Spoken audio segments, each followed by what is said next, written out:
उधर supreme court में चल रही थी वक्फ बोर्ड पर सुनवाई और इधर योगी ने रातों रात कर दी एक बड़ी कार्रवाई।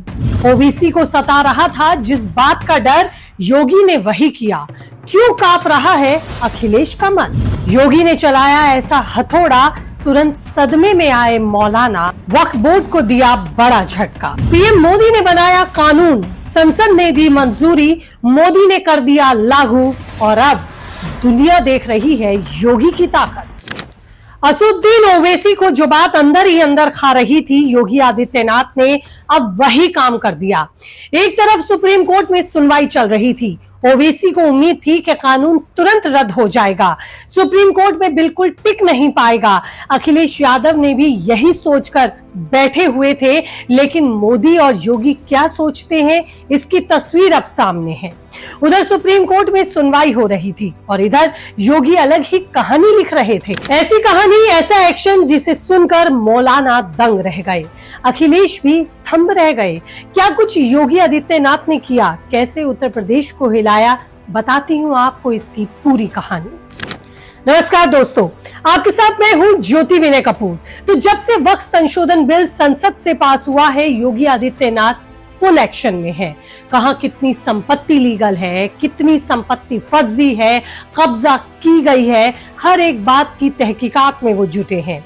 डीएम सीधे फाइल योगी को भेज रहे हैं। अधिकारियों को ऐसा आदेश मिला है कि अगर कोई लापरवाही करेगा तो उसकी जवाबदेही तय होगी।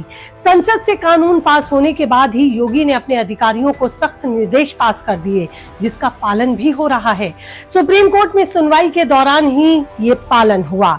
दरअसल योगी आदित्यनाथ ने अब वक्फ बोर्ड को पहला झटका दे दिया है, वो भी कौशाम्बी से, जहां योगी सरकार ने वक्फ बोर्ड की कब्जा की हुई जमीन को जब्त कर लिया। दोस्तों, जांच में खुलासा हुआ है कि 93 बीघा यानी कि करीब 58 एकड़ जमीन जो कि वक्फ बोर्ड के नाम थी, असल में वो ग्राम समाज की थी, यानी ये जमीन गांव की थी, जिसे वक्फ बोर्ड ने नियमों को ताक पर रखकर अपने नाम कर लिया था। लेकिन जैसे ही योगी आदित्यनाथ को इसकी जानकारी मिली, उन्होंने तुरंत कार्रवाई शुरू कर दी। योगी सरकार ने तुरंत एक्शन लिया और इस जमीन को सरकारी खाते में दर्ज कर लिया। कौशाम्बी के डीएम ने साफ कहा कि जांच टीमें अब जिले के तीनों तहसीलों में और गहराई से इसकी जांच करेंगी और जमीनें वापस ली जाएंगी। मतलब कोई बचाने वाला ही नहीं। लेकिन ये तो सिर्फ ट्रेलर है, ये सिर्फ एक जिले की कहानी है। जरा सोचिए, पूरे उत्तर प्रदेश में कितनी जमीनों पर वक्फ ने इसी तरह से कब्जा किया होगा।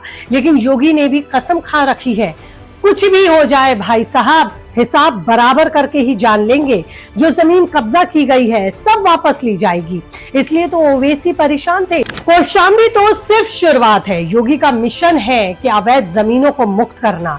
अगर बात की जाए तो कौशाम्बी में हुई कार्रवाई की, तो आपको बताऊं कि ये कार्रवाई कोई अचानक नहीं हुई। इसके पीछे मोदी का नेतृत्व भी बहुत बड़ा काम किया, क्योंकि अगर वक्फ संशोधन बिल 2025 संसद के दोनों सदनों में पास ना हुआ होता तो ऐसा ना हो पाता। इस बिल ने वक्फ बोर्ड की अनियंत्रित शक्तियों पर नकेल कसी और डीएम को जमीनों की जांच का अधिकार दिया। योगी ने इसे लागू करते हुए सभी जिलों के डीएम को आदेश भी दिया है कि अवैध रूप से वक्फ घोषित जमीनों की पहचान की जाए, उन्हें अगर वो गलत है तो जब्त किया जाए। और कौशाम्बी में 58 एकड़ जमीन की वापसी इसी का ही नतीजा है। योगी ने कुछ दिनों पहले कहा था कि वक्फ बोर्ड कोई जमीन माफिया बोर्ड नहीं है। उत्तर प्रदेश में अब ऐसी मनमानी नहीं चलेगी। उनके इस बयान ने न सिर्फ वक्फ बोर्ड को बल्कि विपक्षी नेताओं को भी हिलाकर रख दिया था और सीधा संदेश दिया था। सबसे ज्यादा परेशान तो ओवैसी ही है। संसद से जैसे ही बिल पास हुआ था, असदुद्दीन ओवैसी ने बिल का विरोध करते हुए कहा था कि ये बिल मुस्लिम समुदाय के अधिकारों पर हमला है। उत्तर प्रदेश में वक्फ की जमीनों को गलत तरीके से टारगेट किया जा रहा है। ओवैसी ने योगी सरकार पर निशाना साधते हुए दावा किया था कि वक्फ की जमीनें धार्मिक और सामाजिक कार्यों के लिए हैं और सरकार इन्हें छीन रही है। लेकिन योगी के ताजा एक्शन ने ओवैसी के बयानों की हवा निकाल दी। कौशाम्बी की कार्रवाई से साफ है कि योगी का निशाना अवैध कब्जा है, ना कि कोई समुदाय। और मौलाना बदरुद्दीन अजमल, उन्होंने तो वक्फ बिल को सांप्रदायिक करार दिया, लेकिन योगी के इस मास्टर स्ट्रोक के बाद उनकी भी बोलती बंद हो गई। लेकिन ये सस्पेंस यही खत्म नहीं होता।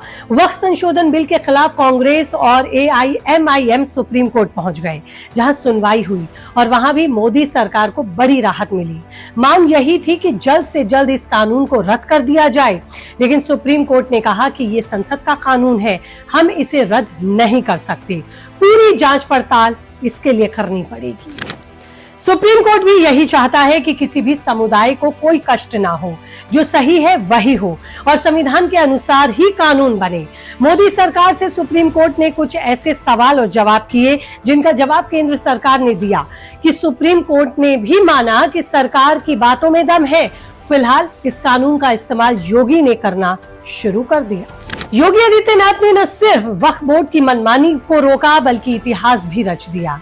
जानकारी के मुताबिक आपको बता दूं कि योगी आदित्यनाथ के मुख्यमंत्री बनने के बाद बहुत कुछ बदला है। उनके नेतृत्व में उत्तर प्रदेश ने पहले 67,000 एकड़ जमीन को माफियाओं से मुक्त कराया और अब वक्फ की गलत तरीके से जब्त की गई जमीनों पर नकेल कसी जा रही है। योगी आदित्यनाथ सरकार ने उत्तर प्रदेश में वक्फ बोर्ड की सभी संपत्तियों की जांच के आदेश दिए हैं, जिनमें सुन्नी वक्फ बोर्ड की 1,24,355 और शिया वक्फ बोर्ड की 7,785 संपत्तियां शामिल हैं।